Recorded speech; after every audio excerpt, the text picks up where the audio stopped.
ரெட்ரோலுக்ஸ் குடும்பங்களுக்கு வணக்கம். இன்றைய கார்த்திக் விஷன் நிகழ்ச்சியில் தமிழகத்தில் நடக்கும் அரசியல் நிகழ்வுகளை பற்றி பேசலாம். வணக்கம் கார்த்திக். வணக்கம் ஜோ. ரெட்ரோலுக்ஸை தொடர்ந்து சப்ஸ்கிரைப் பண்ணுறவங்களுக்கு மிக்க நன்றி. பண்ணாதவங்க சப்ஸ்கிரைப் பண்ணிவிட்டு வீடியோக்களை பாருங்கள், லைக் பண்ணுங்கள், கமெண்ட் பண்ணுங்கள், ஷேர் பண்ணுங்கள். நிறைய சூப்பர் தேங்க்ஸ் மூலியமாக நிறைய சப்போர்ட் பண்ணுறீங்க. அவங்களுக்கும் பெரிய பெரிய பெரிய நன்றிகள். நன்றிகள். முச்சு விடாமல் பேசுகிறீங்க. ட்ரெயின் ஆகிடுச்சு. ஆமாம், தனுஷ் அவர்களை ஃபாலோ பண்ணிக்கிட்டு இருக்கேன். அப்படிங்களா? ஆமாம். அப்படியே தொடர்ந்து ஒரு 5 நிமிஷத்துக்கு அந்த மாதிரி ஏதாவது பேசி ஏதாவது ட்ரெண்ட் ஆக முடியுமான்னு பார்க்கலான்னு. வாய்ப்பு இல்லைல்ல, தெரியும். அது ப்ராக்டிஸ் பண்ணுறது கூட நம்மளுக்கு நேரம் இல்லை. ஏன்னா அவ்வளோ நியூஸ் குமிஞ்சு கிடக்குது. இதை நான் என்னன்னு சொல்கிறது? நான் குப்பையில் கூட குப்பை கம்மியாக இருக்கும், ஆனால் இதில் எவ்வளோ நியூஸ் கிடக்குது. ஆமாம், ஃபுல்லாகவே திமுக தான். வேற எதை பற்றியுமே இன்னைக்கு நம்ம பேசுகிற மாதிரி இல்லை. ஒரே ஒரு நல்ல விஷயம் மட்டும் இருக்குது. ஒரு 300 பஸ் தாண்டி இது எல்லாமே திமுக தான். Negative negative negative. பட் ஆனால் அது எல்லாமே நம்ம பாசிட்டிவாக தான் பேசணும். கோவம் வருதுங்க. கோவத்தை கிளப்பாதடா. அதான் கோவத்தை கிளப்பிக்கிட்டு காலையிலேயே அப்பா வழக்கம் போல ஃபோன் பண்ணாரா? இல்லை கல்யாணத்துக்கு போயிருக்காரு. போயிட்டு வழக்கம் போல அவரா? ஆமா, உங்க அப்பா. என் அப்பா எங்க கல்யாணத்துக்கு போறாரு. அப்பானா தமிழ்நாட்டுக்கு ஒரே அப்பா தான். போய் அழுது இருக்காரு. ஏதோ சிஎம் ஏதோ அப்பாவை காணான்னு தேடினீங்களாமே சிஎம் சார்.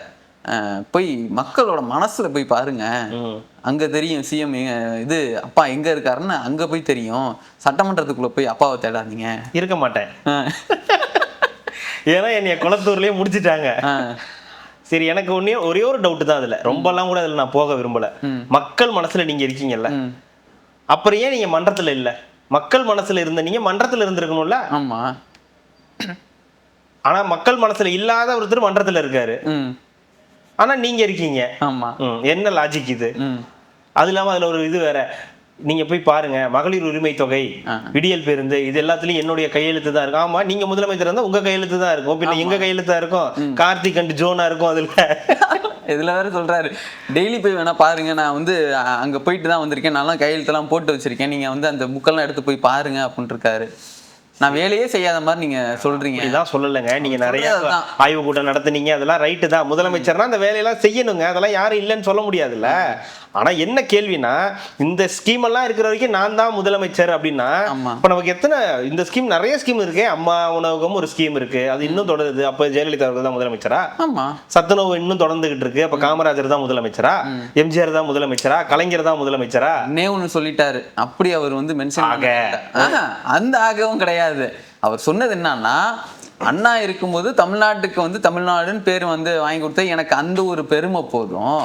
அதே மாதிரி பஸ்லயே தமிழ்நாடுன்னு வரல. இப்பதான் இந்த ஆட்சி வந்ததுக்கு அப்புறம் தான் தமிழ்நாடு பஸ், தமிழ்நாடு மாநகர போக்குவரத்து கழகம்னு வருது. தமிழ்நாடுன்னு பேர் வாங்கி அரசு. நீங்க தமிழ்நாடுன்னு பெருசா கொண்டாடுறீங்களே, உங்க ஆட்சி காலத்திலேயே வெறும் அரசு போக்குவரத்து கழகம் தான் இருந்துச்சு. இந்த ஆட்சி வந்ததுக்கு அப்புறம் தான் அதை மாத்தி தமிழ்நாடு அரசு போக்குவரத்து கழகம்னு மாத்தி இருக்காங்க. அங்கேயே தமிழ்நாட்டை கொண்டு வர முடியல. தமிழ்நாடு போடுறதுக்கு இடம் இல்ல அதுல பஸ்ல. அவங்க கொடுத்த தமிழ்நாட்டுக்கே இடம் இல்லையே, அப்புறம் தமிழ்நாட்டுல உங்களுக்கு எப்படி இடம் தருவாங்க? மக்கள் மனசுல உங்களுக்கு எப்படி இடம் தருவாங்க? இப்ப நீங்க தமிழ்நாடு ஆட் பண்ணி சுருக்கிட்டீங்க ஃபாண்ட் சைஸ. அதனால மக்களுக்கு தெரியாம போகுது. அவர் என்ன சொல்றேன்னா, அந்த மாதிரி மகளிர் உரிமை தொகைனால நான் தான் ஞாபகத்துக்கு வருவேன் மக்களுக்கு, எனக்கு அந்த ஒரு பெருமை போதுன்றாரு. இந்த மகளிர் உரிமை தொகையே உங்களுக்கு சொன்னவரு கமலஹாசன் அவர்கள். அவரு சொன்ன திட்டம் தான். அதை தான் நீங்க எடுத்து பண்ணி, சரி ஏதோ ஒன்று நல்லது பண்ணீங்க, ரைட்டு. அது ஒரு பக்கம் போயிட்டு இருக்காது. இன்னும் எத்தனை வருஷத்துக்கு கொடுக்க முடியும்? எவ்வளவு பேர் இன்னும் அதுல இதாக போறாங்கன்னு தெரியாது. எவ்வளவு பேரா எத்தனை வருஷத்துக்கு அதை கொடுக்க முடியுன்றது தெரியல. 2.5 வருஷமா கொடுத்தாச்சு, இப்ப அப்படியே கண்டினியூ ஆகுது. இந்த சிஎம் எவ்வளவு நாள் இதை கொடுக்க போறாரு, இந்த 2500 எவ்வளவு நாள் கொடுக்க போறாரு, அதுல என்ன கேட்டகரி வச்சிருக்கிறாருன்றதெல்லாம் தெரியல. அது இருந்துட்டு போது ஒரு பக்கம். பட் நீங்க சொன்னீங்கல்ல, மக்கள் மனசுல நான் இருப்பேன் அப்படின்னு. இல்லையே, இருந்திருந்தாதான் வந்திருப்பீங்களே. குளத்தூர்ல ஜெயிச்சிருக்கலாமே. ஆனா குளத்தூர்ல மட்டும் ஏன் மக்கள் மனசுல இடம் பிடிக்கல? தமிழ்நாடு முழுக்க உங்களுக்கு மக்கள் உங்க மேல அபிமானம் வச்சிருக்காங்க, ஆனா குளத்தூர்ல மட்டும் வைக்காம போனது ஏன்? 100% நீங்க டெட்டால் எடுத்துக்கிட்டாலும் 99.99 தான் இருக்குமே தவிர 100% இருக்க முடியாதுங்க. அந்த மாதிரி ஒரு இடம் அது குளத்தூர். அதுதான் நாங்களும் சொல்றோம், மக்கள் மனசுல நீங்க முழுக்க இல்ல, அதனாலதான் நீங்க அந்த இடத்துல இல்ல. சிம்பிள். இதை ரொம்ப நேரம் இழுக்க தேவையில்லை. இல்ல, அப்புறம் இன்னொன்னு சொன்னேன், ஆய்வு கூட்டம் உலகத்திலேயே எந்த உலகத்திலையுமே. எந்த உலகம்னா எத்தனை உலகம் இருக்கீங்க? இரண்டாம் உலகம், மூன்றாம் உலகம்னு செல்வராகவன் தான் 2ஆம் உலகம் எடுத்தாரு. ஆமா. வேற என்ன உலகம் இருக்கீங்க? எந்த உலகம், எந்த ஊர்லயும் எந்த நாடும் கேள்விப்பட்டிருக்கேன். எந்த உலகம்னு சொன்னாருன்னா எந்த கிரகத்திலயுமே இல்லைன்னு சொன்னா கூட ஏதோ ஒரு வாஸ்தவம் இருக்கு. அது என்ன எந்த எழுதி கொடுக்குறவங்க ஒன்று கொடுக்குறாங்க, அதை படிக்கிறவரு இவர் படிக்கிறாரு. அப்புறம் அதே சொல்ல வேண்டியதான், மக்கள் மனசுல நான் இருக்கேன், அது இருக்கேன், வச்சிருக்கேன்னு சொல்லிக்க வேண்டியதான். இதுல என்ன இருக்கு? அங்க வீரம். எனக்கு ஒரே ஒரு பிரச்சனை தாங்க. எனக்கு ஒன்னையே ஒண்ணுதான், ஏன் கல்யாண வீடா பார்த்து இது மாதிரி பண்றீங்க? அந்த மணமக்கள் நல்லா வாழணுன்ற எண்ணமே இருக்காது அவங்களுக்கு? ஒரு நல்ல நாள் அதுவுமா ஒரு இடத்துக்கு போனா 4 நல்ல வார்த்தைகளை பேசி மணமக்களை வாழ்த்திட்டு சாப்பிட்டு கிஃப்ட் மொய்யெல்லாம் வச்சுட்டு, இல்லை முடியலன்னா அந்த கவரை மட்டும் வாங்கிக்கிட்டு வர வேண்டியதானே. எதுக்கு அங்க போய்கிட்டு ஒப்பாரி வச்சு கல்யாண வீடா இல்ல பாவம் விட்டுருங்க அப்படின்னு நம்ம வந்து யோசிக்கிற மாதிரி வந்து பண்ணிடுறது. உங்களுக்கு கல்யாணத்துக்கு கூப்பிட்டது ஒரு குத்தமாயா? ராஜதந்திரங்க இது பேரு. அது இருந்திருந்தாதான் ஆட்சியை பிடிச்சிருந்துருக்கலாமே. என்கிட்ட இருந்தது 10,000 ரூபாய். அதை வச்சுட்டு நான் வந்து ஊருக்கு இருக்குன்னு போய் செலவு பண்ணிட்டு வந்துட்டேன். இப்போ மாநாடுக்கு மீட்டிங் போடணும்னா எனக்கு காசு தேவைப்படும்.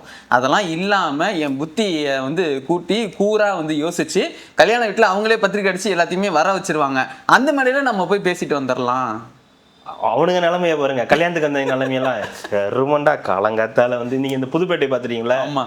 அந்த தனுஷ் வந்து பெரிய ரவுடின்னு சொன்னோன்னா அந்த வந்து சென்டிங்லாம் அடிச்சு உட்காந்து அந்த சென்ட்ல வந்து உட்காந்து பின்னாடி அவங்க அப்பா எல்லாரும் உட்காந்து இருப்பாங்கல்ல, இதை ஏன்டா என்கிட்ட கருமண்டா அப்படின்ட்டு அந்த ஆள் போவான்ல, அந்த மாதிரிதான் கல்யாணத்துக்குனால காலங்காத்தால கருமண்டா காலையில இதை கேட்க வாங்க ஓடி வந்தோம் நம்ம அப்படின்னு கல்யாண வீட்டுல போய் புலம்புறது. நீங்க எங்கேயாவது போய் பேசிட்டு போங்க, கல்யாண வீட்டுல போய் புலம்பாதீங்க. அவ்வளவுதான் நம்ம இதுல சொல்லக்கூடிய கருத்து. அவங்களும் கூப்பிடுறாங்கல்ல, அண்டடா வெத்தலை பார்க்க வச்சு கூப்பிடுறாங்கல்ல, வாங்க தலைவரே வந்து இங்க உப்பாரி வைங்கன்ற மாதிரி கூப்பிடுறாங்க. அப்ப வாங்க, அப்புறம் வாழ்க்கை நல்லா இருக்கும், மணமக்களுடைய வாழ்க்கை ரொம்ப நல்லா இருக்கும். இப்போ அந்த கலாநிதி வீராசாமி அவர் வீட்டுக்கு போயிட்டு 3ஆவது நாள் பார்க்குறோம், அவர் அந்த பையன் மீது வழக்கு மணமகன் மீது வழக்கு போட்டிருக்காங்க. ஆமா, பூந்த இடம் தானே வழங்காது. அது நேற்று பூந்துருக்கு.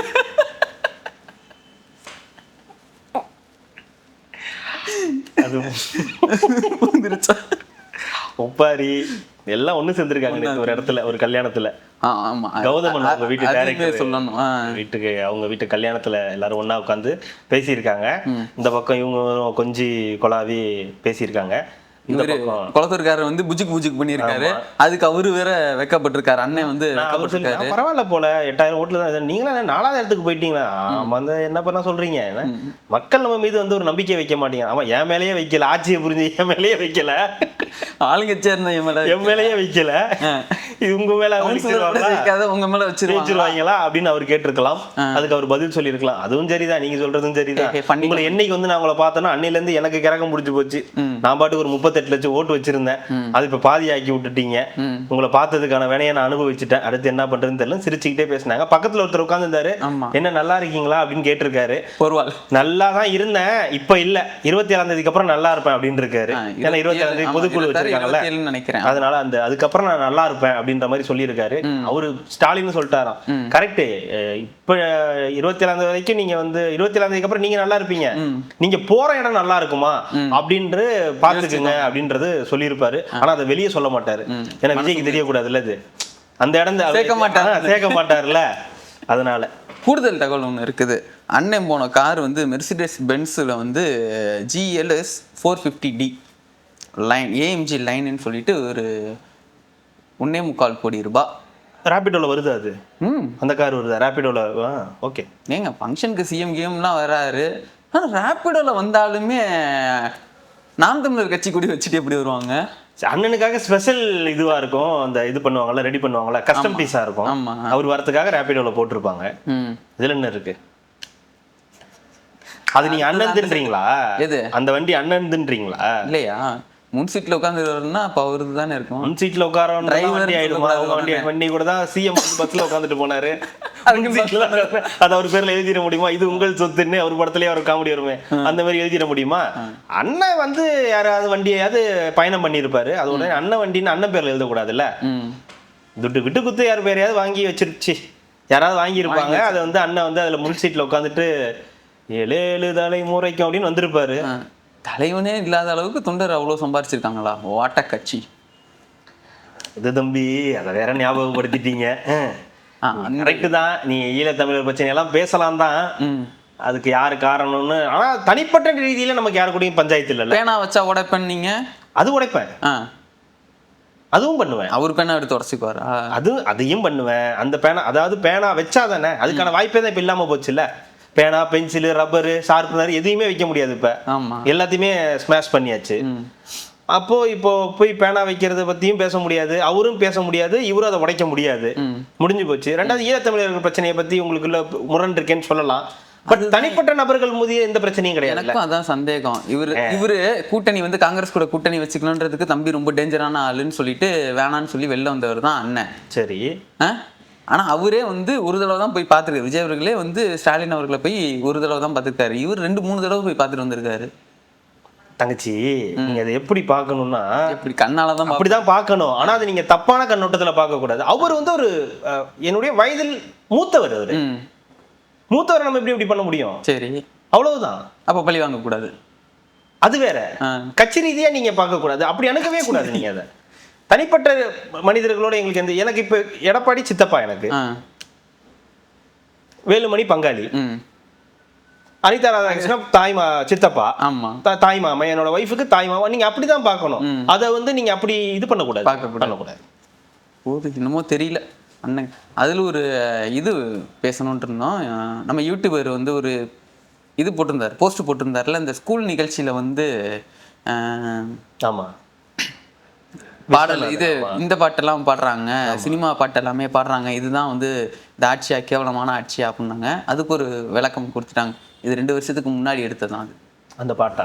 ஆமா ஆமா, அந்த தமிழ்நாடு ஃபேக்ட் செக். ஆமா, ஃபேக்ட் செக்ல வந்து போட்டிருந்தாங்க. 2 வருஷத்துக்கு முன்னாடி நடந்த ஒரு நிகழ்ச்சி, பழைய வீடியோ அது. அதை எடுத்து இப்போ போட்டு யாரும் அவதூறு பரப்ப வேணாம் அப்படின்னாங்க. அவதூறு பரப்புறவங்களுக்கு மேல ஒரு குண்டாஸ் போடணும்.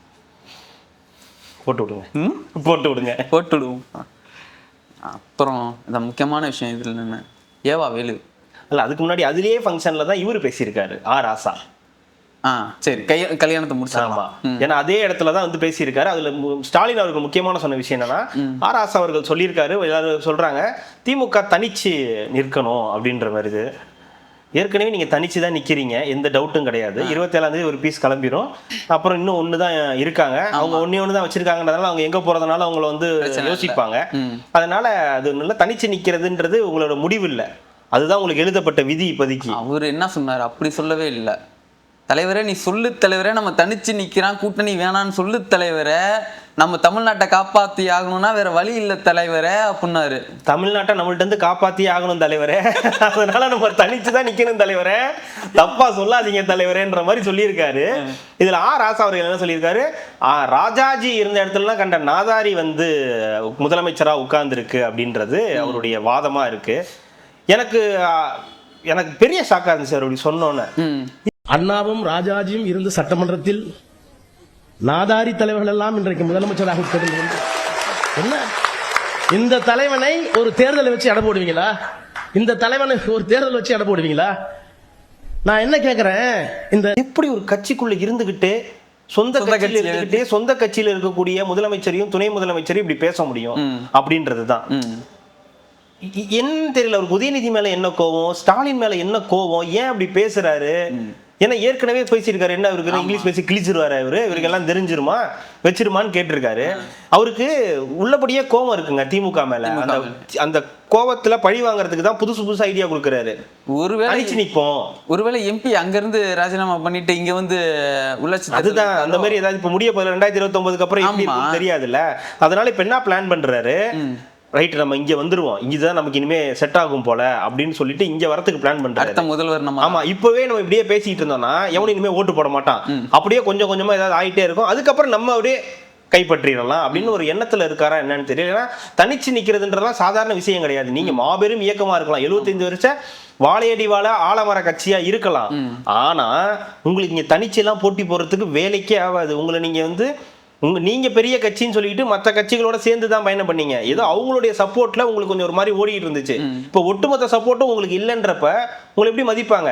ரெண்டாவது, இப்படி பேசுனா மக்கள் ஏத்துக்க மாட்டாங்கன்றது உங்களுக்கு நல்லா தெரியுது. ஆனா அதையும் மீறி ராசா பேசுறாருல, உங்களால பேசுறாருல நாதாரி கீதாரின்னு ஒரு முதலமைச்சரை அவர் உங்களுக்கு பிடிக்குதோ பிடிக்கலையோ தலைவனை உட்கார வச்சுக்கிட்டே ஆமா நாதாரின்னு நீங்க பேசுறத அலோவ் பண்றீங்கல்ல, அதை ஏத்துக்கிறீங்கல்ல, அப்பவே தெரிஞ்சிருது ஓ இந்த கட்சி இப்படிதான்.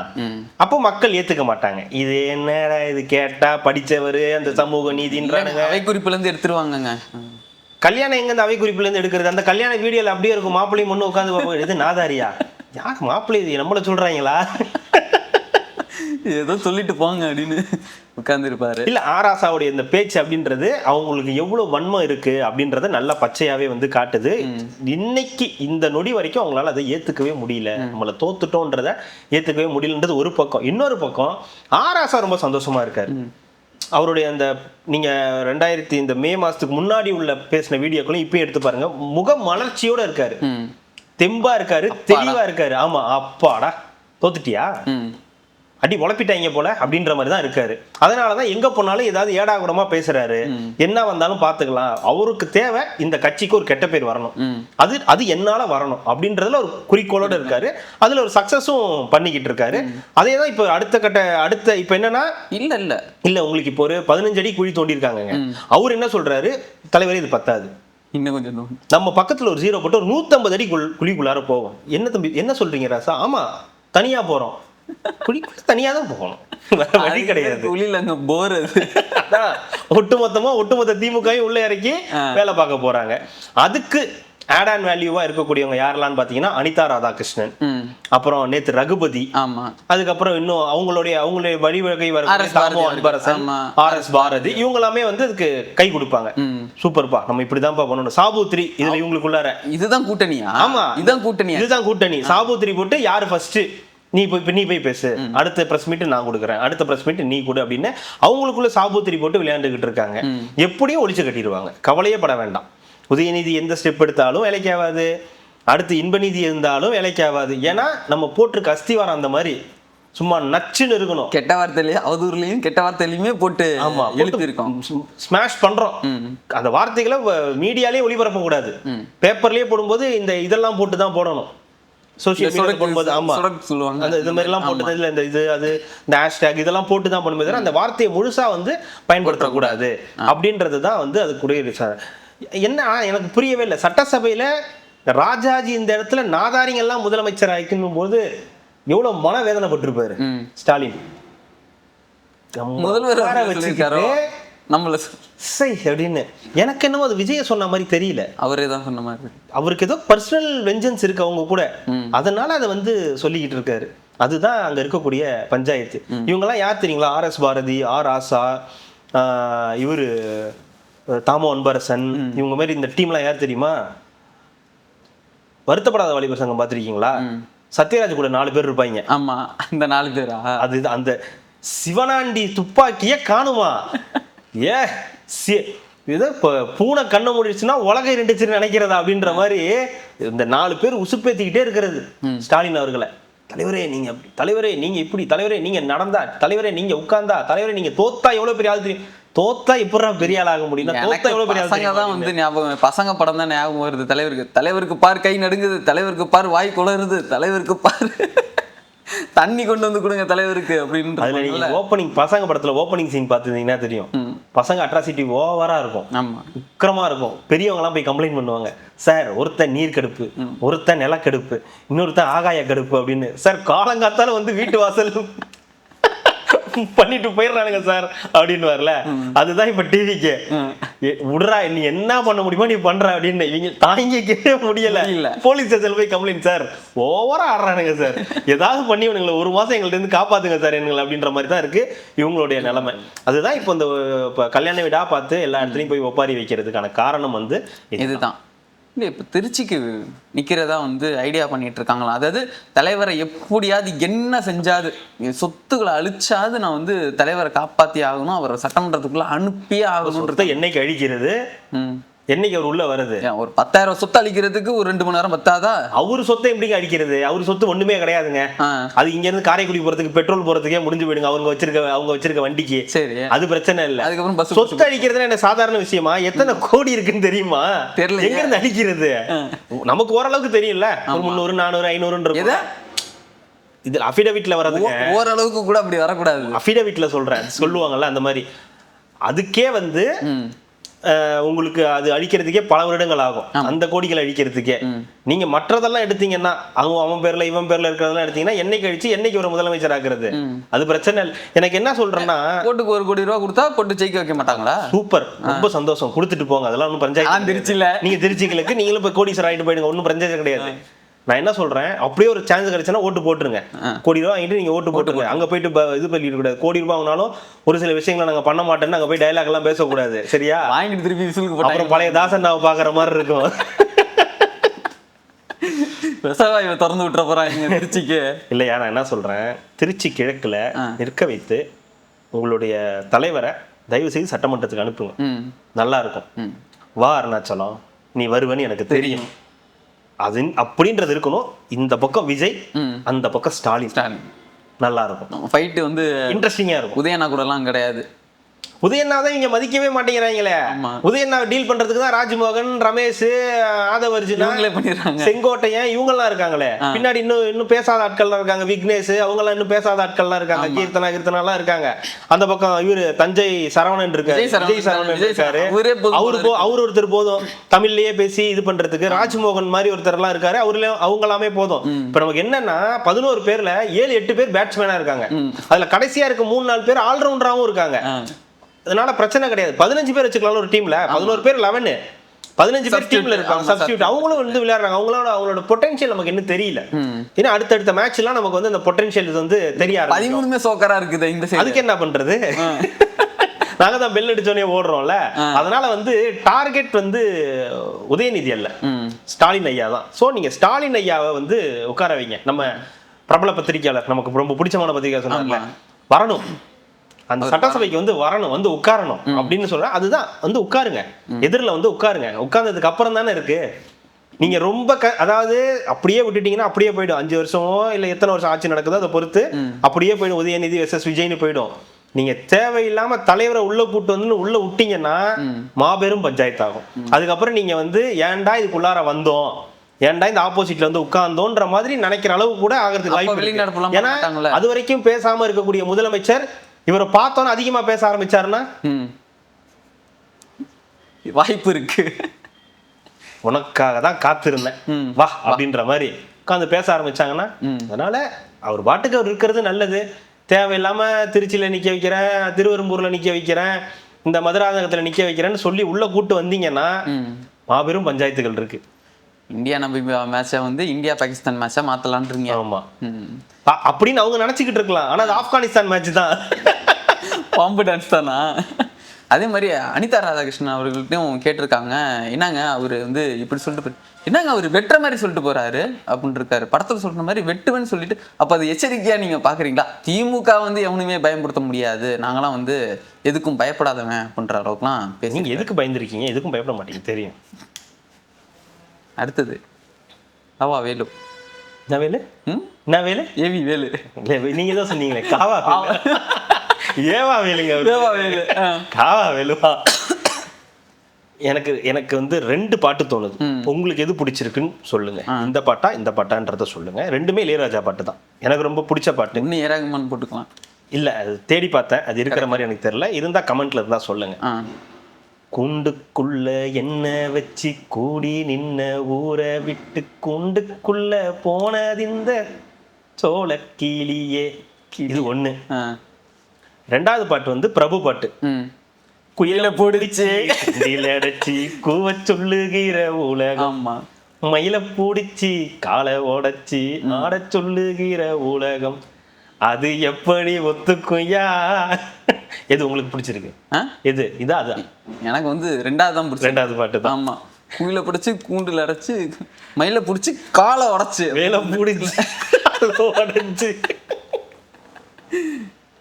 ஆமாங்க, வேலு மயிலு எல்லாம் சிங்க் ஆகுதுல ஒரு மாதிரி. தரவன வேலு சாரோட பேரு அந்த மாதிரி வந்து சிங்க் ஆகுது அவரு ஏவா வேலு. அதாவது அவரை பிடிச்சி உள்ள உட்கார வச்சிருக்காங்க டிவிஎஸ்சி. இங்க இருந்து ஒருத்தர் போறாரு, ஹலோ எக்ஸ்கியூஸ் மீ சார், அட்வொகேட்டுங்க. ஓகே, எப்போ முடியும்? ஓகே, அண்ணன் வேலை நம்மள தான். ஒன்றும் இது இல்லை, அவர்கிட்ட மட்டும் பேசிட்டு போகலாம்.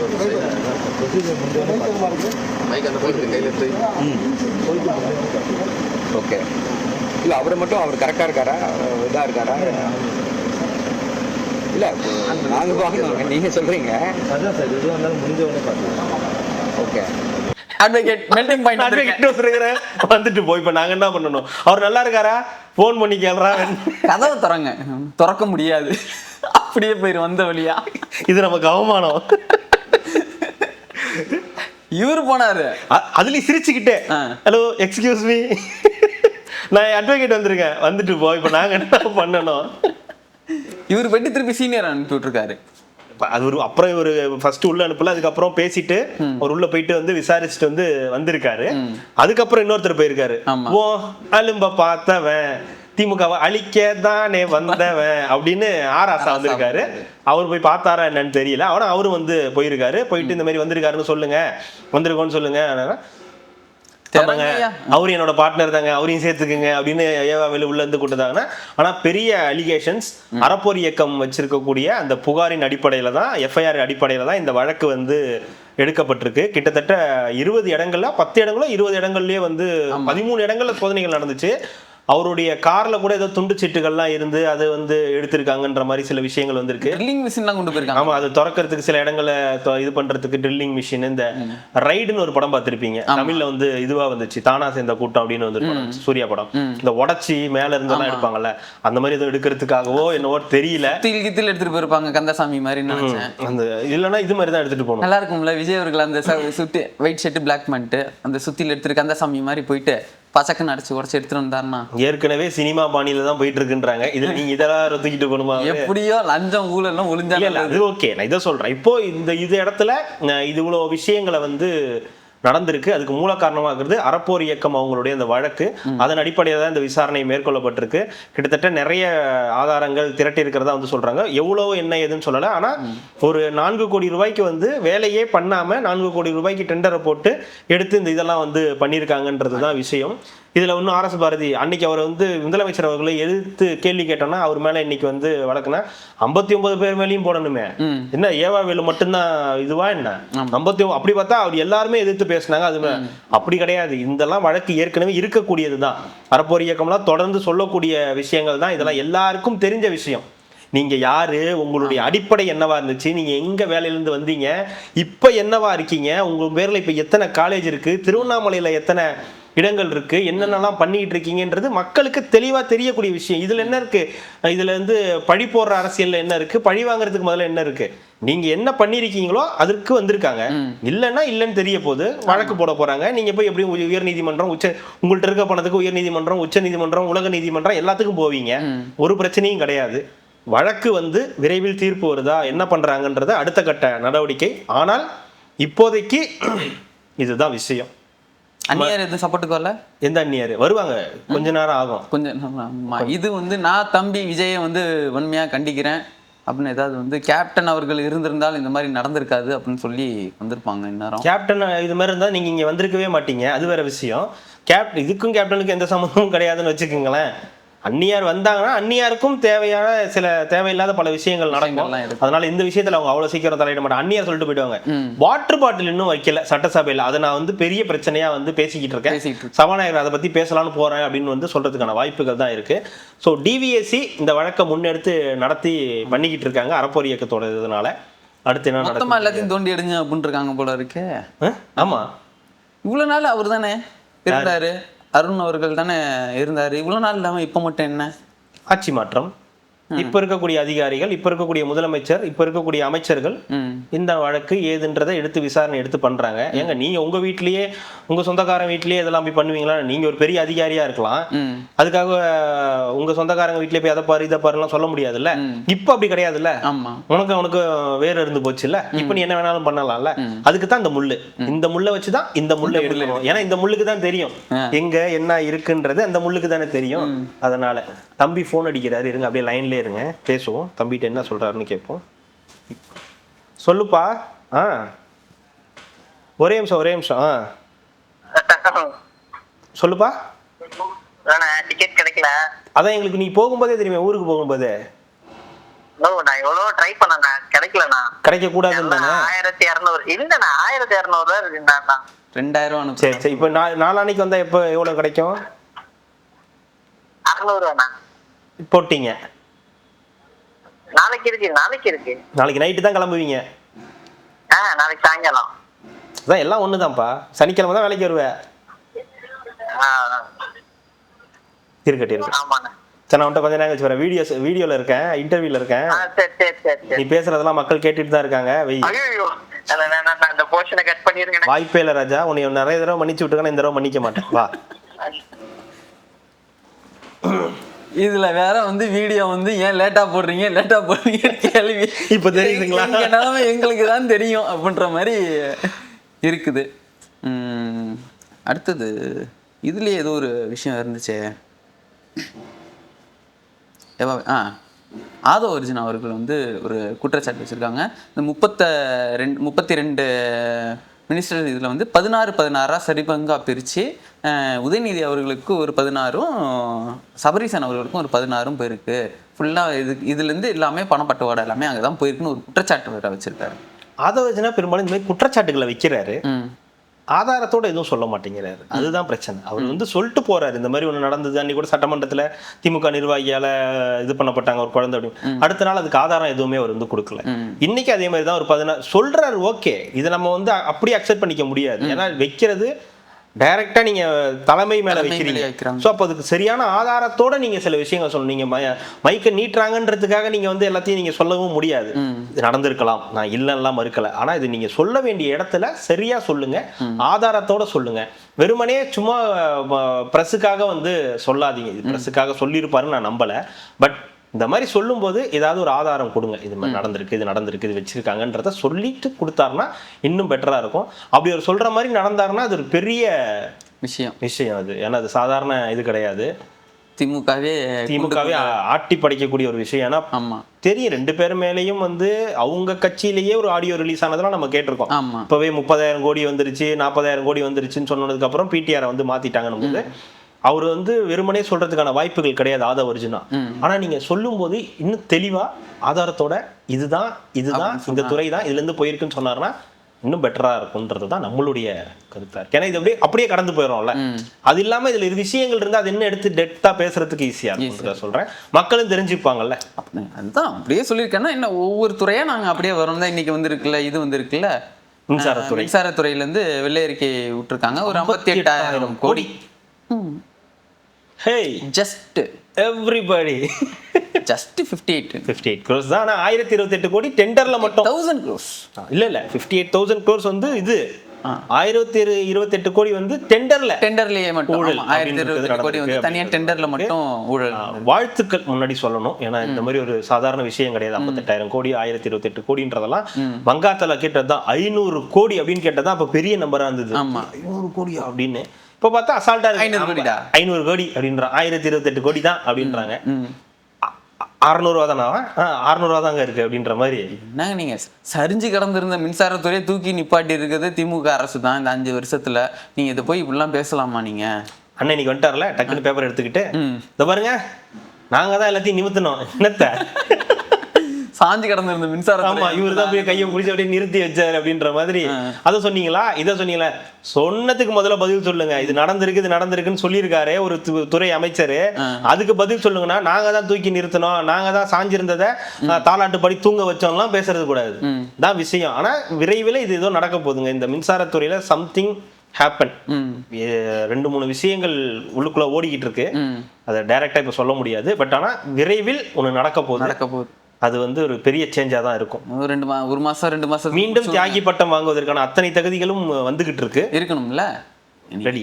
ஏவாவேலு அவர்களை பத்தி நீங்க சொல்றீங்க. அப்ப இவர் யாரு, எங்க இருந்து வந்திருக்காரு, இவரோட பின்புலம் என்னலாம் தெரியும்? அது தெரியுங்க. இது கரூர்ல இவர் என்ன பண்ணிட்டு இருந்தாரு, ஆரம்ப கட்டத்துல என்ன பண்ணிட்டு இருந்தாரு. ஓகே, இப்ப இவருக்குன்னு ஒரு இது இருக்குன்னு வச்சுக்கோங்களேன், ஒரு படை இருக்காங்கன்னு வச்சுக்கோங்களேன். இவர் சொல்ற இடத்துக்கு அந்த படை போயிட்டே இருக்கும். இந்த பக்கம்னா இந்த பக்கம், நாளைக்கு இந்த பக்கம்னா இந்த பக்கம் கூட வரதுக்கான அந்த படை வந்து ரெடியா இருக்கு. ஆனா இது இவர்கிட்ட இந்த டீம் அந்த டீம்லாம் கிடையாது. அதனாலதான் இவர் தியாகியா இருக்காரு. இவருக்கு ஏன் தியாகி பட்டம் கொடுத்தாருன்னா அதனாலதான் கொடுத்தாரு. 427 நாளா 457 நாளா இருந்ததுனால மீண்டும் அதே மாதிரி ஒரு நம்பர்ஸ்க்கு போறதுக்கான வாய்ப்புகள் வந்து உருவாயிட்டே இருக்கு. திமுகக்கு தேல்பத்திரி சிங் அவர் தானா? ஆமா, அவருதான், வேற யாரும் கிடையாது. என்னது இல்ல தியாகி பட்டம் இந்த தடவை வந்து மாபெரும் தியாகின்னு கொடுக்குறோம். என்ன மாபெரும் தியாகி? யாரு? ஒரு 1000 சில்லற நாள் போங்க பாத்துக்கலாம். அதுக்குள்ள நான் இங்க சட்டமன்றத்துக்கு நீங்க போவீங்க, சட்டமன்றத்துக்கு நான் வர வேணாமா? பாதி வருஷத்துல பாதி நாள் இதுலயே கழிச்சிடுறீங்க. எனக்கு இது இலாக்கா இல்லாத அமைச்சராக உன்னை போட்டு வச்சிருந்திருக்கோம், அதுக்கான நன்றி விசுவாசமாவது காட்டணும்லப்பா. அதுக்குத்தான் 427 நாள் உள்ள இருந்தது. சும்மா இந்த தடவை இப்ப அப்பயாவது அமைச்சர் உள்ள இருக்காருன்னு சொல்லுவாங்க. இப்ப போனா அது கூட கிடையாது. வெறும் எம்எல்ஏ, திமுக எம்எல்ஏ ஊழல் செஞ்சுட்டு போனாருன்னு சொல்லுவாங்க. அதுக்கெல்லாம் நான் தயாரா இல்லைங்க. நீங்க சொல்லலாம், அதுக்கு அவங்க ஒத்துக்கணும்ல. நீங்க வட சென்னை பாத்துறீங்களா? நோ, அவரை வெட்டினவரை மட்டும் கொடுங்கண்ணா, எங்களை அங்க வேற எதுவும் கேட்கல. ஏமா 50 அது அனுப்பினவனதாமா பிடிக்கணும், நீங்க நம்ம 50 பிடிச்சி கேட்டீங்கன்னா அதெல்லாம் பேச்சு இல்ல மாமா, அவனை மட்டும் கொடு, இல்லைன்னா அச்சு விட்டு போயிட்டே இருப்பேன்னு சொல்லு. அந்த மாதிரிதான் இருக்கு. தலைவனை மட்டும் கொடுங்க, வேற எதுவும் வேணாம் எங்களுக்கு. பல தலைவர்களை கேட்கறாங்களே, அதான பிரச்சனை. ஆமா, பின்ன 1-2 கேட்பாங்க. இல்ல, அதுக்கு சரியான எக்ஸ்பிளனேஷன் வந்து கொடுத்திருந்தாரு. என்னன்னா, ஒரு ஷார்ட் டேர்ம் டெண்டரா போட்டிருக்காங்க, எல்லாம் இது போட்டிருக்காங்க. இது ஒரு லாங் டேர்மா போட்டிருந்தோம்னா இதுக்கான அந்த அமௌண்ட் எல்லாம் நம்மளுக்கு கம்மியா இருக்கும்.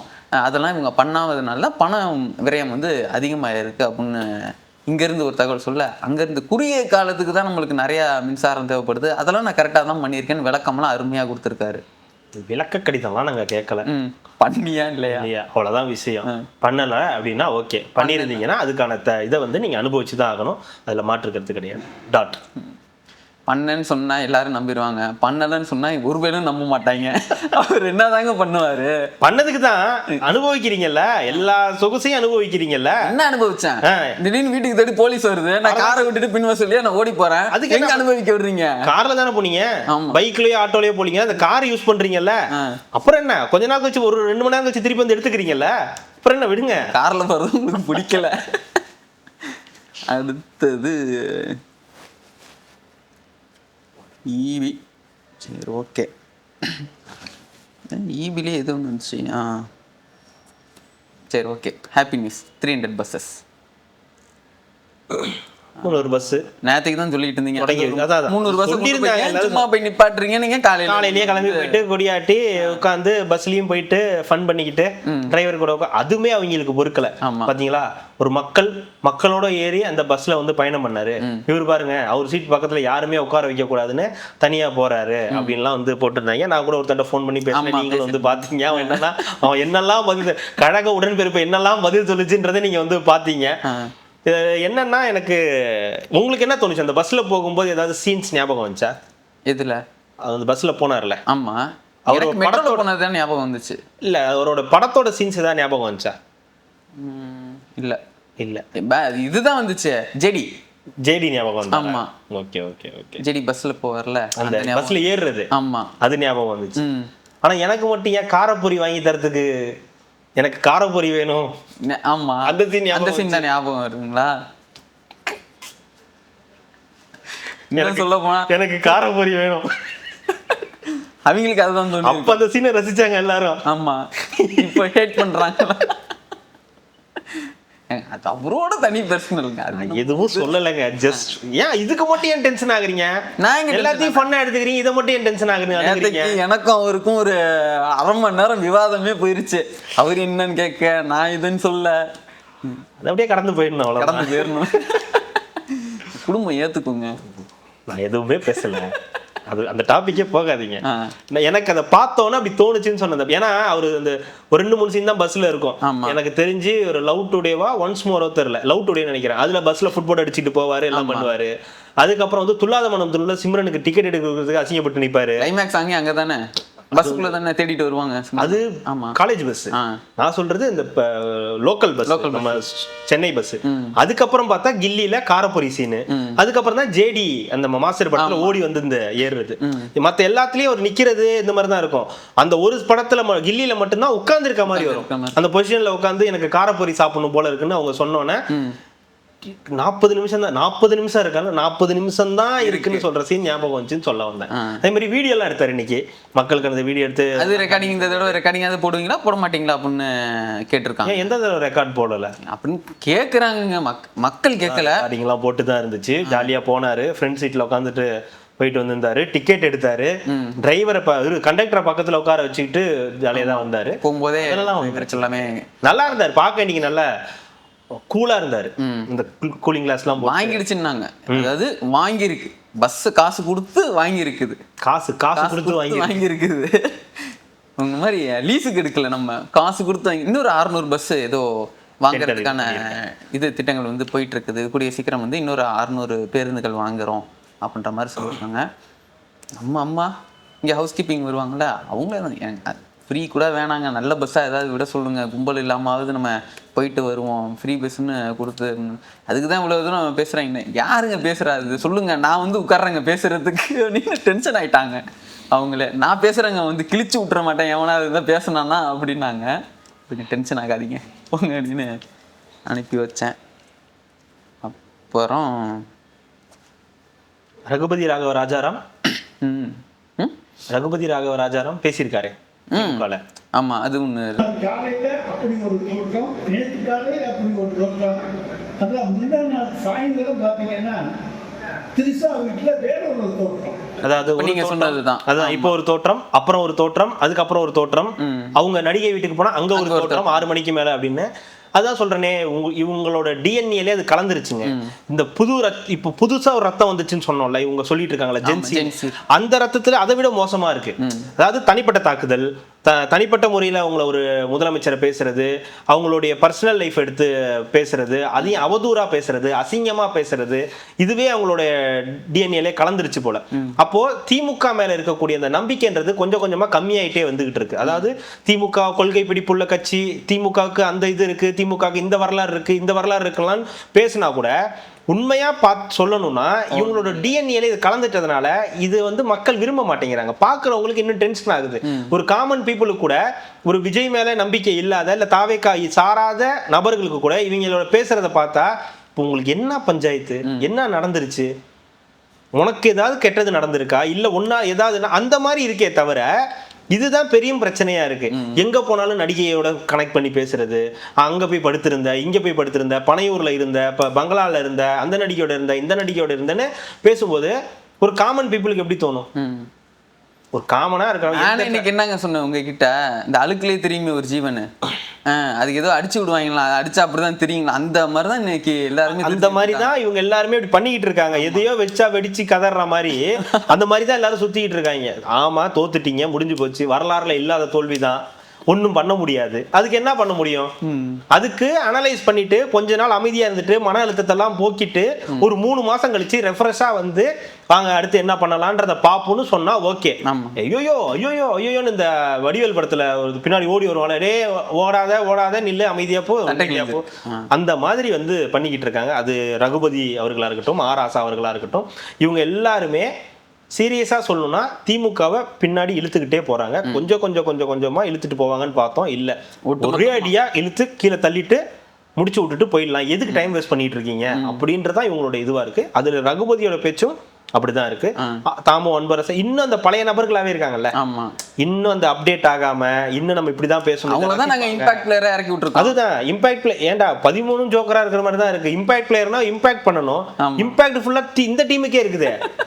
இம்பாக்ட் பிளேயர்ன்றது ஆப்போசிட் டீமுக்கு ஒரு இம்பாக்ட். ஐயோ இப்படி வந்துட்டானே அப்படின்னு. இப்ப நம்ம எப்படி ஒரு தூபையை வச்சிருக்கோம், நம்ம இம்பாக்ட் பிளேயர்னு நம்ம டீமுக்கு வச்சிருப்போம். ஆனா தூபை விளையாடுறது பூரா அந்த டீமுக்கு இம்பாக்ட் பிளேயர். அதாவது ஸ்பின் போட்டா மட்டும்தான் இவர் ஆடுவாராமா, ஃபாஸ்ட் பவுலிங் போட்டா ஆட மாட்டாராமா. வேலு இவர் ஒட்டகப்பால தான் டீ குடிப்பாரான்ற மாதிரி அந்த மாதிரி ஆடுறது. அப்படி இருக்கிறது தான் தூபையோட பிளேயிங். ஸ்பின்னர்ஸ் போட்டா மட்டும்தான் அவர் வந்து விளையாடுவாரு, மத்தவங்க எல்லாம் போட்டாங்கன்னா தட்டி கொடுத்துட்டு போயிட்டே இருப்பாரு. அந்த மாதிரி தான் இவங்க எல்லாம் இருக்கு. அதிமுக வந்து அடிப்போம், ஆனா அதையும் தாவேக்காவா வந்துச்சுன்னா நாங்க வந்து ஆபாசமா தான் பேசுவோம், அருவருப்பா தான் பேசுவோம் அப்படின்னு அதுவும் மக்கள் முன்னாடியே பேசுறாங்க. ஏதோ அவங்க கட்சி மீட்டிங்குள்ளார எங்கேயோ அவங்களுக்குள்ளாரே பேசிக்கிட்டேங்கன்னா கூட தெரியாது, மக்கள் முன்னாடி பேசுறாங்க. இவ்வளவு டிஜிட்டல் வளர்ந்ததுக்கு அப்புறம் பேசுறாங்கன்னா இப்ப மக்கள் எப்படி பார்ப்பாங்க?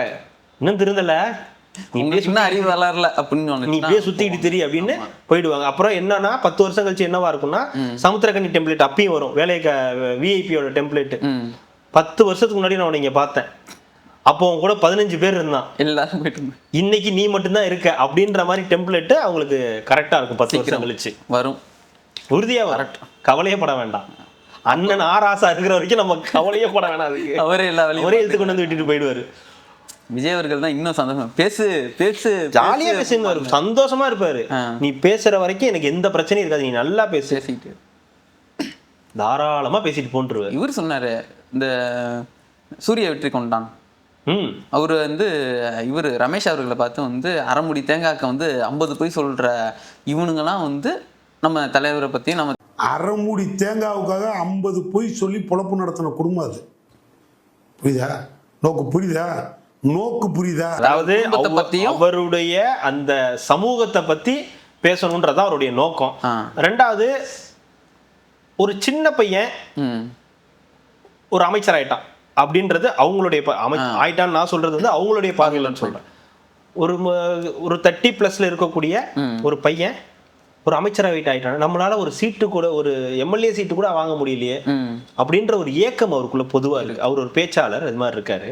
அவருக்குலாம் என்ன பிரச்சனைனா, இத்தனை வருஷமா இருக்கும் இந்த கட்சியில, இன்னும் இப்படியே தான் பேசிக்கிட்டு இருக்கோம், இப்படியே பேசிட்டு இருந்தா இப்படியே தான் இருக்கணும் கடைசி வரைக்கும். அவரும் ஒரு பேச்சாளர், அவர்லாம் அமைச்சர் ஆயிட்டாரு. அவங்க அப்பா ஒரு பேச்சாளர், அவரு ஒரு பேச்சாளர், இப்படிதான் அவருடைய இது இருக்கு. அவரு போய் இந்த தடவை எம்எல்ஏ சீட்டுக்கெல்லாம் போய் கொடுத்துட்டு வந்தாரு, கொளத்தூர்லயே காணாம போச்சு. அப்புறம் எப்படி நீங்களாம் நின்று என்ன பண்ண போறீங்க? ரெண்டாவது, அவருடைய அந்த 50 அரைமுடி தேங்காவுக்கு 50 போய் பேசுவாங்கன்ற, அரைமுடி தேங்காவுக்கு அவங்க 50 போய் பேசுறாங்களோ பேசலையோ நமக்கு தெரியாது. ஆனா நீங்க எப்படி பேசுவீங்கன்றது மக்களுக்கு தெரியும். இந்த ஒரு எக்ஸாம்பிள் போதும், இதுல நீங்க ஆட் பண்ணிக்கலாம். இந்த ஆராசா, ரகுபதி, தாமு அன்பரசன், லியோனி, இவங்களோட வரிசையில அவர்கள் வெற்றி கொண்டானவர்களையும் நம்ம வந்து சேர்த்துக்கணும். புது வரவு, பழைய வரவு, இது பழைய வரவு, இதெல்லாம் இவங்களுக்கெல்லாம் மேல இவரு வேற லெவல்ல பேசக்கூடியவர். இப்போ ஆட் ஆன் வயலில் வந்திருக்காரு, கூடிய சீக்கிரம் ஃபர்ஸ்ட் அல்லது செகண்ட் பிளேஸ்க்கு வந்துருவாரு, விரைவில் வந்துருவாரு. என்னைக்கு நீங்க ஒரு சமூகத்தை பத்தி பேச ஆரம்பிக்கிறீங்களோ போதும், அதுவே போதுமானது முடிச்சு விடுறதுக்கு. அந்த அமைச்சர் இன்னைக்கு சொல்றாரு, நான் இன்னைக்கு அமைச்சர் ஆயிட்டேன், ஆனாலும் எங்க அம்மா அப்பா வேலைக்கு போயிட்டு இருக்காங்க, 3000 வேலைக்கு இன்னமும் எங்க அம்மா போறாங்க, எங்க அப்பா வேலைக்கு போயிட்டு தான் இருக்காரு அப்படின்னு. அப்போ உங்களுக்கு அந்த சமூகம் தான் பிரச்சனை, ஒன்றும் பண்ண முடியாது. உனக்கு அவன் சின்ன பையன், அந்த சமூகத்துல இருந்து வந்துட்டாங்க, சரி உங்க சமூகத்தை நீங்க கூட தான் எஸ்வி சேகரெல்லாம் வந்து வளர்த்து விடுறீங்க, அதுக்கு என்ன பண்றது? என்ன நோக்கத்துக்காக கூப்பிட்டு கட்சியில சேர்த்தீங்க? என்ன நோக்கத்துக்காக அவர்கிட்ட எங்க அப்பாவோட பேர் தெருவுங்கன்னாரு? அப்புறம் என்ன நோக்கத்துக்காக இவர் வந்து நான் நீங்க சொன்னதை நான் செஞ்சுட்டேன், நான் சொன்னதை நீங்க செய்யுங்கன்னு சொன்னாருன்ற பல கேள்விகள் இருக்குல்ல. இந்த மாதிரிதான் அதுதான் இது அந்த பின்னாடி இழுத்து இருக்கிறதுல இவர் ஒரு முக்கிய பங்கு வகிக்கிறார். அப்புறம் இன்னொரு புது இயக்கம், அன்றாட நம்ம பத்திரிகை திறந்தோம்னா பாலியல் தொந்தரவினால பெண்கள் வந்து பாதிக்கப்படுறது மட்டும் இல்லாம கொலையும் செய்யப்படுறாங்க. அதுக்கு என்ன நடவடிக்கை? வெறும் அரெஸ்ட் பண்ணி போக்சோ சட்டத்துல வந்து போட்டுறாங்க, ஒரு ஆயுள் தண்டனை கிடைக்குது. அந்த NFIW அப்படின்னு ஒரு இயக்கம், ஏதோ ஒரு மகளிர் இயக்கம் வந்து போராட்டம் பண்ணியிருக்கு. தமிழ்நாடு வந்து பார்க்க முடியாத அளவுக்கு பாலியல் தொழிலில் வந்து இதாகிட்டே இருக்குது, இது எங்களால் இனிமேல் பார்த்துட்டு சும்மாவே இருக்க முடியாதுன்னு சொல்லி வந்துட்டாங்க ரோட்டுக்கு. ரோட்டுக்கு வந்துட்டாங்களா? ஓகே, பார்த்துட்டு சும்மா இருக்க முடியாதாமா? ஆமாம். அப்போ இது பண்ணிக்க சொல்லுங்க, ஃபேனை பார்க்கணுமா? இல்லைங்க, பார்க்காதீங்கன்னு சொல்லுங்களா? திடீர்னு கண்ணு முடிச்சிருக்காங்க. இதெல்லாம் நான் கேள்வியே பட்டது கிடையாது. நான் தூங்கிட்டு இருந்திருக்காங்க. இல்லையா? அதான் சொன்னாங்களே, கூட்டணி இல்லை கட்சிகள், கூட்டணி கட்சி இல்லை, எங்களுக்கு 60க்கு மேல வந்து இயக்கங்கள் வந்து ஆதரவு கொடுக்குறாங்க, நாங்க யாருங்க தனியா இருக்கிறோம்னு ஆராசாவே சொல்றாரு.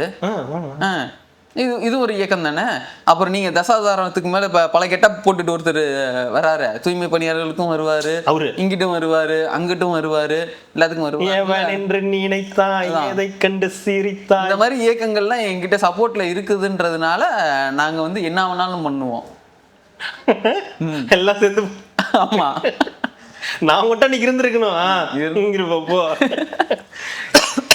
தெரியல என்ன திடீர்னு இந்த மாதிரி இயக்கங்கள் இப்படிதாங்க, திடீர்னு வரும், சம்பந்தமே இல்லாம ஒரு பாட்டுல ஏதாவது ஒரு வார்த்தை வந்திருக்கும், அதுக்காக போராடுவாங்க மகளிர் அமைப்புகள், நிறைய பிரச்சனைகள் நடந்திருக்கும். இது இந்த நடிகர்களுக்கும் இந்த மாதிரி அமைப்புகளுக்கும் இருக்கக்கூடிய பிரச்சனைன்னு நினைக்கிறேன். ஒரு கட்சி திடீர்னு இருக்கும்போது வாய்க்கிலேயே பேசுவாங்க, பயங்கரமா பேசுவாங்க, அந்த ஆட்சியில் ஆச்சுன்னு வாங்க. அப்புறம் அடுத்த ஆட்சி வந்தா திமுக ஆட்சி வந்தா கம்முன்னு ஆயிடுவாங்க, அவன் வேலையை பார்க்க போயிடுவான். நீ ஏதோ பேசிட்டு ஷூட்டிங் போயிட்டு இருக்கேன், அப்புறம் வந்து பேசுறேன், நான் அப்புறம் இப்போ டைம் இல்லை அப்படின்ட்டு போயிடுறது. இப்போ அதே மாதிரி தான் இந்த இயக்கங்கள் இத்தனை 5 வருஷம் இருந்திருப்பாங்க, எவ்வளவோ கொலைகள், எவ்வளவோ பாலியல் துன்புறுத்தல்கள், எவ்வளவோ பிரச்சனைகள் நடந்திருக்கு. அப்பெல்லாம் போயிடுவாங்க, எல்லாம் வேலையை பார்க்க போயிடுவாங்க. அந்த அமைப்புன்னு ஒன்று இருக்காது. திடீர்னு பார்த்தா எல்லாரும் வாட்ஸ்அப் குரூப்ல திடீர்னு ஒரு நாள் எல்லாரும் ஹாய் குட் மார்னிங் அப்படின்னு போடுவாங்கல்ல, அந்த மாதிரி திடீர்னு ஒரு நாள் எல்லாரும் சேர்ந்துருவாங்க. ஆரம்பிக்கும் போது போட்ட குட் மார்னிங் அதுக்கப்புறம் இன்னைக்கு தான் வரான்ற மாதிரி எப்பயோ தொடங்கின இயக்கமா இருக்கும். எல்லாம் முடிஞ்சதுக்கு அப்புறம், ஆட்சி எல்லாம் முடிஞ்சதுக்கு அப்புறம் 40 நாள், இன்னைக்கு புது ஆட்சி அமைஞ்சு 40-41 நாள்ல திடீர்னு கிளம்பி வந்துருவாங்க. எங்களால பார்க்கவே முடியலங்க, பார்க்காதீங்க, போயிடுங்க அப்படியே எங்கேயாவது. பாலியல் நான் தான் சொன்னேன்ல, என்னத்துக்கு யாரும் இவரு தலைவரை வந்து நம்ம வந்து அசிங்கப்பட்டுட்டோமா, ஐயோ உனக்கு என்ன இதுவா அதுவா. தலைவர் யாரு? நம்ம இவரு சூப்பர் ஸ்டார். நம்ம என்ன அசிங்கப்படுத்தணும் வர? ஏதோ வந்து நம்ம அண்டர்ஸ்டிமேட் பண்ணிட்டோமா, இது பண்ணிட்டோமா, உனக்கு என்ன அதுவா, நீனே ஒரு டைரக்டர் தானே, நீ எப்படி வந்து ஒரு நடிகர் இதுன்னு தெரியாது, அவருக்கான பெயின் தான் அது வந்து சொல்றாரு, நீ ரொம்ப இது பண்றேன். இந்த கரூர் விஷயத்துக்கெல்லாம் பேச நீங்க சொன்ன மாதிரி தான். அப்போ ஏதாவது ஒரு இன்சிடென்ட் நடந்துச்சுன்னா அதுக்கு மட்டும் வருவாங்க, அதுக்கப்புறம் வேற ஆட்சி மாறிச்சுன்னா அப்படியே இது பண்ண மாட்டாங்கல்ல. அந்த வேலையை தான் அவர் பாக்குறாரு, அதுதான் நம்மளும் சொல்றோம். நம்ம சொல்றது உண்மைதானே. அதிமுக ஆட்சி காலத்துல அவர் பேசியிருக்காரு, தமிழ்நாடு ஆமா இதாயிடும், இந்த ஆட்சி தொடர்ந்துச்சுன்னா தமிழ்நாடே இதாயிடும்னு சொல்லியிருக்காரு 96ல். அதுக்கப்புறம் திமுக தமாகவுக்கு சப்போர்ட் பண்ணி ஜெயிக்க வச்சாரு. திமுக ஆட்சியை பத்தி ஏதாவது பேசியிருக்காரு? திமுகவுக்கு அதாவது தலைவர் அப்படியே தைரியமா பேசுறாரு, வச்சிருவாரு. தலைவர் தைரியமா எப்பயாவது மட்டும்தான் பேசுவார். அதான் கேட்குறேன், பேசுனா எல்லாத்துக்குமே பேசணும். அதுதான் நானும் சொல்றேன். இதாவது இப்போ அதிமுகவுக்கு எதிராக பேசியிருக்காரு, அப்புறம் ஜெயலலிதாவுக்கு அகைன்ஸ்டா பேசியிருக்காரு, அப்புறம் ஜெயலலிதா புகழ்ந்தும் பேசியிருக்காரு, கருணாநிதி அவர்களை புகழ்ந்து நிறைய பேசியிருக்காரு. அந்த ஆட்சி காலத்தில் நடந்த தப்புகளை என்னைக்குமே பெருசா சொன்னது கிடையாது. ஆனா தலைவர் ஓப்பனா பேசுவாரு, தைரியமா பேசுவாரு. அப்படின்றத தைரியன்றது வேறங்க. பேசும்போது மேடையில சில நேரத்துல வந்துடும் ஆட்டோமேட்டிக்கா. களத்துல இருந்திருக்கா, களத்துல ஒரு தைரியமா செயல்பட்டு இருக்காரா, கர்நாடகா மாதிரியான விஷயங்களை செயல்படுவாரு. அப்புறம் பார்த்தா வருத்தம் தெரிவிக்கிறேன்ருவாரு, உதைக்க வேணாமா அவங்கள அப்படின்னுவாரு. ஒரு வாரம் கழிச்சு அவரே போயிட்டு சரண்டர் ஆயிடுவாரு, கால் வலிக்கும், ஆமா வருத்தம் தெரிவிக்கிறேன் அப்படின்றாரு. இந்த மாதிரி தான் இருந்திருக்காரே தவிர முழு மூச்சா கம்ப்ளீட்டா திமுக அதிமுக இவங்க தப்பு பண்ணாலும் நான் சொல்லியிருக்கேன், இவங்க தப்பு பண்ணாலும் நான் சொல்லியிருக்கேன்னு அவர் வந்து சொன்னதே கிடையாது. உடனே நீங்க இப்படி எடுத்துட கூடாது, திமுக ஆட்சியில் அது மாதிரிலாம் நடக்கவே இல்லை அவர் சொல்ல. எவ்வளவோ நடந்திருக்கு, ஆனா அவர் அதெல்லாம் சொல்ல மாட்டார். அதே மாதிரி பிஜேபி ஆட்சி காலத்துல எவ்வளவோ பிரச்சனைகள் நடந்திருக்கு, ஓப்பனா என்னைக்காவது ஸ்டேட்மெண்ட் கொடுத்துருக்காரா? அப்ப அவருக்கு எது பிரச்சனையா இருக்கோ, அவருக்கு என்ன தோணுதோ, எப்ப இந்த நேரத்துல இது பேசினா நமக்கு மார்க்கெட்டிங் கரெக்டா இருக்கும்னு தோணுதோ அப்ப மட்டும் அவர் பேசுவாரு. மத்த நேரத்துல அவர் பேச மாட்டாரு. நான் இப்பவும் சொல்றேன், இப்போ நானும் அதான் சொல்றேங்க, அவரு ஒரு நடிகரா எல்லாருக்கும் இதா இருக்கும்னா அது வேற. அரசியல்ன்ற நோக்கத்துல அந்த பார்வையில நீங்க அங்க வந்து பேசுற விஷயம் பப்ளிக்னு வந்தா எல்லாருமே பேசதான் செய்வாங்க. இதெல்லாம் அப்ப இது எங்களை கேக்குறீங்களா? போய் ப்ளூ சட்டை மாறின கேளுங்க, உங்க தலைவரை வச்சு செய்யறதே அவருதான். பாதிக்கு மேல. அப்புறம் உயர்கல்வித்துறை அமைச்சர் அவருக்கு மேல வந்து போக்சோ வழக்கு போட சொல்லி கம்ப்ளைண்ட் வந்து கொடுத்துருக்காங்க. எதுக்குன்னா அந்த ஸ்கூல்ல வந்து இது பாட்டு போட்டு ஆடினாருன்னா அங்க அந்த போட்டியெல்லாம் எடுத்துருக்காங்க, அவங்களோட காலெல்லாம் பிடிச்சி அந்த நோட்டு எல்லாமே எடுத்திருக்காரு. அந்த பொண்ணுங்களுக்குலாம் பிடிக்கவே இல்லை. இவர் அருகிருக்க வகையில வந்து எனக்கு தெரிஞ்சது அவர் தவிர்த்திருக்கலாம். இது இப்போ இப்போ நம்ம ஊரில் என்ன பிரச்சனையாக இருக்குன்னா, நம்ம வீட்டு குழந்தைகளாகவே இருந்தாலும் பொதுவெளியில் ஏதாவது இது பண்ணுறோன்னா அது பெரிய தப்பாகவே பார்க்கப்படுது. தாய் மாமாவாகவே இருந்தாலும் சித்தப்பாவாகவே இருந்தாலும், ஏன்னா அதுக்கு மாதிரி சம்பவங்கள் இப்போ நிறைய நடக்குதுன்றதுனால ஒரு பிரச்சனையாக இருக்குது. ஒரு அமைச்சராக அந்த விஷயத்தை அவர் தவிர்த்திருந்திருக்கலாம். அது போய் அது மாதிரி பண்ண அவருக்கு அவங்க பொண்ணு மாதிரியே இருந்திருக்கலாம், அவர் ஒரு கரிசனத்தோடய அதை வந்து பண்ணியிருந்திருக்கலாம். அது ஒரு ஆம்பளை பசங்கள்கிட்ட பண்ணுறதை விட பொண்ணுங்கள்கிட்ட பண்ணும்போதுன்றது எனக்கு என்னன்னா, அது வந்து ஒரு பொதுவான அந்த மேடை எல்லாமே இருக்கு, அந்த மாதிரி தான் உட்காந்துருக்காங்க. அவர் எதுவுமே இல்லை, கால் வலிக்குது அந்த இதுக்குன்னு பார்த்து 100 பேர் இருக்காயா, எந்த தப்பும் கிடையாது பண்ணதுல. ஆனா அந்த மாதிரி பப்ளிக்ல இந்த மாதிரி நீங்க பண்ணாம இருக்கிறதே சால சிறந்ததுன்னு சொல்றேன். நீங்க தான் அதை போய் பண்ணணும்னு அவசியம் கிடையாது. உங்க கூட இருக்கிறவங்கள பெண்களை யாரையாவது பண்ண சொல்லியிருந்தீங்கன்னா இந்த பிரச்சனை இருந்திருக்காது. ஆனா ஒரு ஆர்வத்துல அவரே போய் அதை வந்து பண்ணிட்டாரு. இன்னைக்கு அதுக்கு வந்து ஒரு பதில் சொல்றாரு, அவ்வளவுதான். நான் வந்து அது மாதிரி பண்ணல, என் வீட்லயும் பெண்கள் இருக்காங்க, இதனால வந்து நீங்க அதை அப்படி பேசாதீங்க அப்படின்னு அவர் வந்து சொல்றாரு. அவர் மேல போக்சோ வழக்கு போடணும். அதான் இது நீங்க உங்களுக்கு எங்கெல்லாம் உங்களுக்கு கேப் கிடைக்குதோ, எங்கெல்லாம் தெரியுதோ அங்கெல்லாம் நீங்க ஏதாவது ஒண்ணு பண்ணணும்னு நினைக்கிறாங்க. அதுக்கான விளைவு தான். அதை தாண்டி அதுல எதுவும் தப்பா சொல்றதுக்கு அதுல எதுவும் இல்லை. எனக்கு அதுல தெரியல, என் கண்ணுக்கு அதுல தப்பா தெரியல. தப்பா தெரியறவங்களுக்கு ஒண்ணும் பண்ண முடியாது. சரி, என்ன நீங்க பண்ணணும்னு நினைக்கிறீங்களோ பண்ணுங்க, அதுக்கான எதிர்வினையை அவங்க பண்ண போறாங்க, அவ்வளவுதான். அந்த பொண்ணுங்களுக்கு தப்பா ஃபீல் ஆச்சுன்னா தப்பு. அது அந்த பொண்ணுங்களுக்கு அவருக்கு டச் பண்ண அந்த பொண்ணுங்களுக்கு தப்பா தெரிஞ்சதுன்னா அது தப்பு. அவங்களுக்கு அது ஃபீல் ஆச்சுன்னா அது நம்ம எதுவும் பண்ண முடியாது, அது அவங்க சொல்லலாம், தப்பே கிடையாது. அப்படி இல்லாத பட்சத்துல இவங்களுக்கெல்லாம் வெளியில இருக்கிறவங்களுக்கு தான் பிரச்சனையா இருக்குன்னா அது ஒன்றும் பண்ண முடியாது. அது அவங்க எப்படி சொல்லணுமோ சொல்லி அதுக்கு என்ன பதில் வாங்கணுமோ வாங்கிக்குவாங்க. அப்புறம் முத்தரசன் அவர்கள். முட்டரசன் முத்தரசன் முட்டரசன் தான் சொல்லுங்க. முட்டரசன் ஏன் முட்டையில எதுவும் இது பண்ணியிருக்காரா? அது சொல்ல போறதுக்கு நீங்க சொன்னீங்கன்னா முட்டரசன் தான். ஓ, முட்டை கொண்டு அடிக்கிறதுக்கா? அவர் என்ன சொல்றாருன்னா முட்டை கொண்டு அடிக்கிறது இல்ல, முட்டை அரசனா? அந்த முட்டா முட்டை அரசன் முட்டை அரசன். முட்டை அரசன் என்ன சொல்றேன்னா இக்கரைக்கு அக்கறை பச்சையா இருக்கும். அப்படி பச்சையாதான் தெரியும். அங்கிட்டு போனதுக்கு அப்புறமேட்டு தான் அது ஒன்றும் இல்லைன்றப்போ திருப்பி இங்கிட்டு வரணுமா வேணாமா, இது சேர்த்துக்குவாங்களா சேர்த்துக்க மாட்டாங்களான்னு தெரியாது சொன்னேன், வேற ஒன்றும் இல்லை. இங்கேருந்து போவீங்க எல்லாரும், ஒன்று போச்சுன்னா எல்லாமே சேர்ந்து போகும், திருப்பி இங்கிட்ட ஒன்று வந்துச்சுன்னா எல்லாமே சேர்ந்து வரும், பார்த்துக்கோங்க அப்படின்னு இருக்காரு. இது ஒரு வகையான துரந்தர். நம்ம துரந்தர் இருக்காங்க இல்லையா, அவங்களோட மினி வெர்ஷன் இவர் வந்து இங்க இருந்து இப்ப இங்க இதுக்கு பண்ணிக்கிட்டு இருக்காரு. நானும் ஒரு அண்ணன் தம்பி மாதிரி அப்படி இப்படின்னு ஏதோ கதையெல்லாம் சொல்லிட்டு இருந்தாரு. அதுல இப்ப இந்த மாதிரி ஒண்ணு இக்கரைக்கு அக்கறை பச்சை அப்படின்னு போக போக தான் தெரியும், அதுவே மேல் அப்படின்றது 40 நாள்ல எப்படி தெரியும்? முதல்ல அவ்வளோ உங்களுக்கு பாசம் திமுக கூட இருக்கிறதா உங்களுக்கு ஆசாபாசமா இருக்குன்னா அங்கே இருக்க வேண்டியதானே, அதே கூட்டணியில தொடர வேண்டியது. சிவப்பு கருப்பு போட்டுக்கலாம், அப்படியே போட்டுங்க. இதுக்கு சிவப்பு எடுத்துக்கிட்டு சிவப்பு பதிலாக சிவப்பு கருப்பை மாத்தி கூட போட்டுக்குங்க. ஏன் உங்களுக்கு அவ்வளோ கஷ்டமா இருக்கு? கொடுக்காதீங்க, ஆட்சியில இருந்து வாபஸ் வாங்கிக்கிங்க. இக்கரைக்கு அக்கறை பச்சையா இல்லைன்னு தெரிஞ்சதுன்னா உங்களுக்கு வாபஸ் வாங்கிக்கிங்க. என்ன நடக்குமோ நடக்கட்டும், பாமக வந்து சேரட்டும். உள்ளார வந்து பாமக 4 எம்எல்ஏ வச்சிருக்காங்க, காத்து நிறுங்க அப்படின்றாரு இவரு அன்புமணி. உள்ள வர்றதுக்கு ஒரு வார்த்தை சொல்லு நான் பாத்துக்கிறேன் அப்படின்றாரு. இன்னைக்கு வரைக்கும் வெயிட் பண்ணுங்க நாங்க பாத்துக்கிறோம்ன்றாங்க. அதோ இடைத்தேர்தல் வருது, வாபஸ் வாங்கிருங்க, உங்க இதுல நீங்க வாபஸ் வாங்கிருங்க. அவங்க ஜெயிச்சு ஏதாவது பண்ணிட்டு போறாங்க. ஏன் இவ்வளவு கஷ்டப்பட்டுக்கிட்டு அவங்களுக்காக வந்து பேசிக்கிட்டு இருக்கணும்?